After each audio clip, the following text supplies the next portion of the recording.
रुद्र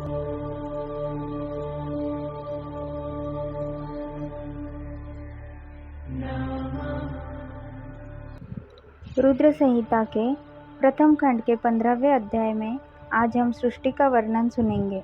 नारद जी ने पूछा, हे पितामह, आपने बहुत से ज्ञान बढ़ाने वाली उत्तम बातों को सुनाया। कृपया इसके अलावा और भी जो आप सृष्टि एवं उससे संबंधित लोगों के बारे में जानते हैं, हमें बताने की कृपा करें। ब्रह्मा जी बोले, मुने, हमें आदेश देकर जब महादेव जी अंतर्धान हो गए तो मैं उनकी आज्ञा का पालन करते हुए ध्यानमग्न होकर अपने कर्तव्यों के विषय में सोचने लगा। उस समय भगवान श्री हरि विष्णु से ज्ञान प्राप्त कर मैंने सृष्टि की रचना करने का निश्चय किया। भगवान विष्णु मुझे आवश्यक उपदेश देकर वहाँ से चले गए। भगवान शिव की कृपा से ब्रह्मांड से बाहर वैकुंठ धाम में जा पहुँचे और वही निवास करने लगे। सृष्टि की रचना करने के उद्देश्य से मैंने भगवान शिव और विष्णु का स्मरण करके जल को हाथ में लेकर ऊपर की ओर उछाला। इससे वहाँ एक अंड प्रकट हुआ जो 24 तत्वों का समूह कहा जाता है। वह विराट आकार वाला अंड जड़ रूप में था। उसे चेतनता प्रदान करने हेतु मैं कठोर तप करने लगा और 12 वर्षों तक तप करता रहा। तब श्री हरि विष्णु स्वयं प्रकट हुए और प्रसन्नता पूर्वक बोले।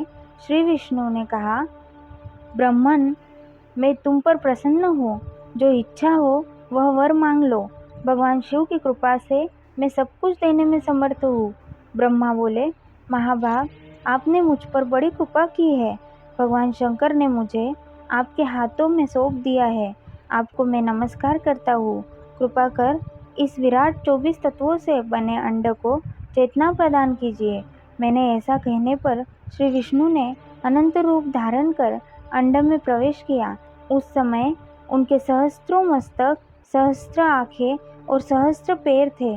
उनके अंड में प्रवेश करते ही वह चेतन हो गया। पाताल से सत्यलोक तक अंड के रूप में वहाँ विष्णु भगवान विराजने लगे। अंड में विराजमान होने के कारण विष्णु जी वैराज पुरुष कहलाए। पंचमुख महादेव ने अपने निवास हेतु कैलाश नगर का निर्माण किया। देवर्षि, संपूर्ण ब्रह्मांड का नाश होने पर भी वैकुंठ का और कैलाश अमर रहेंगे, अर्थात इनका नाश नहीं हो सकता। महादेव की आज्ञा से ही मुझमें सृष्टि की रचना करने की इच्छा उत्पन्न हुई है। अनजाने में ही मुझसे तमोगुनी सृष्टि की उत्पत्ति हुई, जिसे अविद्या पंचक कहते हैं। उसके पश्चात भगवान शिव की आज्ञा से स्थावर सज्ञक वृक्ष, जिसे पहला सर्ग कहते हैं, का निर्माण हुआ, परंतु पुरुषार्थ का साधक नहीं था। अतः दूसरा सर्ग तिर्यक स्त्रोता प्रकट हुआ। यह दुखों से भरा हुआ था। तब ब्रह्मा जी द्वारा ऊर्ध्व स्रोता नामक तीसरे सर्ग की रचना की गई। यह सात्विक सर्ग देव सर्ग के नाम से प्रसिद्ध हुआ। यह सर्ग सत्यवादी तथा परम सुखदायक है। इसकी रचना के उपरांत मैंने पुनः शिव चिंतन आरंभ कर दिया। तब एक रजोगुनी सृष्टि का आरंभ हुआ जो अर्वाक स्त्रोता नामों से विख्यात हुआ। इसके बाद मैंने 5 विकृत सृष्टि और 3 प्राकृत सर्गों को जन्म दिया। पहला महत्तत्व, दूसरा भूतों और तीसरा वैकारिक सर्ग है। इसके अलावा 5 विकृत सर्ग है। दोनों को मिलाकर कुल 8 सर्ग होते हैं। 9वां कौमार सर्ग है, जिससे सनत सनंदन कुमारों की रचना हुई है। सनत आदि मेरे 4 मानस पुत्र हैं, जो ब्रह्मा के समान हैं। वे महान व्रत का पालन करने वाले हैं। वे संसार से विमुख एवं ज्ञानी हैं। उनका मन शिवचिंतन में लगा रहता है। मुनि नारद, मेरी आज्ञा पाकर भी उन्होंने सृष्टि के कार्य में मन नहीं लगाया। इससे मुझमें क्रोध प्रवेश कर गया। तब भगवान विष्णु ने मुझे समझाया और भगवान शिव की तपस्या करने के लिए कहा। मेरी घोर तपस्या से मेरी भौहों और नाक के मध्य भाग से महेश्वर की 3 मूर्तियां प्रकट हुई, जो पूर्णाश, सर्वेश्वर एवं दया सागर थी, और भगवान शिव का अर्धनारीश्वर रूप प्रकट हुआ। जन्म मरण से रहित, परम तेजस्वी, सर्वज्ञ नीलकंठ साक्षात उमावल्लभ भगवान महादेव के साक्षात दर्शन कर मैं धन्य हो गया। मैंने भक्तिभाव से उन्हें प्रणाम किया और उन्हें प्रसन्न करने के लिए उनकी स्तुति करने लगा।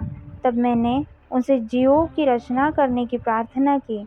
मेरी प्रार्थना स्वीकारते हुए देवाधिदेव महादेव शिव ने रुद्रगणों की रचना की। तब मैंने उनसे पुनः कहा, देवेश्वर शिव शंकर, अब आप संसार की मोहमाया से लिप्त ऐसे जीवों की रचना करें जो मृत्यु और जन्म के बंधन में बंधे हो। यह सुनकर महादेव जी हंसते हुए कहने लगे। शिवजी ने कहा, हे ब्रह्मा, मैं जन्म और मृत्यु के भय में लिप्त जीवों की रचना नहीं करूँगा, क्योंकि वे जीव संसार रूपी बंधन में बंधे होने के कारण दुखों से युक्त होंगे। मैं सिर्फ उनका उद्धार करूँगा, उन्हें परम ज्ञान प्रदान कर उनके ज्ञान का विकास करूँगा। हे प्रजापते, इन जीवों की रचना आप करें। मोहमाया के बंधनों में बंधे इस प्रकार के जीवों की सृष्टि करने पर भी आप इस माया में नहीं बंधेंगे। मुझसे इस प्रकार कहकर महादेव शिव शंकर अपने पार्षदों के साथ वहां से अंतर्धान हो गए। ओम नमः शिवाय। नमः शिवाय।